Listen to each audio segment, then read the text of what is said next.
ರಾಯಚೂರು ಜಿಲ್ಲೆಯ ಮಾನ್ವಿ ಪಟ್ಟಣದಲ್ಲಿ ರಾತ್ರಿ ಮನೆಯೊಂದರ ಮುಂದೆ ಬೃಹತ್ ಗಾತ್ರದ ಹೆಬ್ಬಾವು ಕಾಣಿಸಿಕೊಂಡಿದ್ದು ಸ್ಥಳೀಯರಲ್ಲಿ ತೀವ್ರ ಆತಂಕವನ್ನ ಉಂಟು ಮಾಡಿದೆ. ಮಾನ್ವಿ ಪಟ್ಟಣದ ಕೋನಾಪುರ ಪೇಟೆಯ ಅಗಸೆ ಹತ್ತಿರ ಕಿನ್ನರಿ ಅವರ ಮನೆಯ ಮುಂದೆ ಈ ಹೆಬ್ಬಾವು ಕಂಡುಬಂದಿದೆ. ರಾತ್ರಿ ಸುಮಾರು 7:30ರ ಸುಮಾರಿಗೆ ಮನೆಯವರು ಹೊರಗೆ ಬಂದಾಗ ಹೆಬ್ಬಾವು ಕಂಡು ಗಾಬರಿಗೊಂಡಿದ್ದಾರೆ.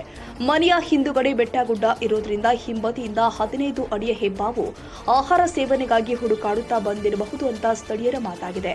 ತಕ್ಷಣವೇ ಸ್ಥಳೀಯರು ಉರಗ ತಜ್ಞರಿಗೆ ಮಾಹಿತಿ ಕೊಟ್ಟಿದ್ದಾರೆ. ಮಾಹಿತಿ ತಿಳಿದ ಕೂಡಲೇ ಉರಗ ತಜ್ಞರು ರಮೇಶ್, ವಿಜಯ್, ಆನಂದ್ ಸ್ಥಳಕ್ಕೆ ಆಗಮಿಸಿ ಹೆಬ್ಬಾವನ್ನ ಸುರಕ್ಷಿತವಾಗಿ ಹಿಡಿದುಕೊಂಡು ಹೋಗಿ ಅರಣ್ಯ ಇಲಾಖೆ ಅಧಿಕಾರಿ ಪುರುಷೋತ್ತಮ್ ರಾವ್ಜಿ ನೇತೃತ್ವದಲ್ಲಿ ಹೆಬ್ಬಾವು ಕಾಡಿಗೆ ಬಿಡುವ ಕಾರ್ಯಾಚರಣೆಯನ್ನ ಕೈಗೊಂಡಿದ್ದಾರೆ.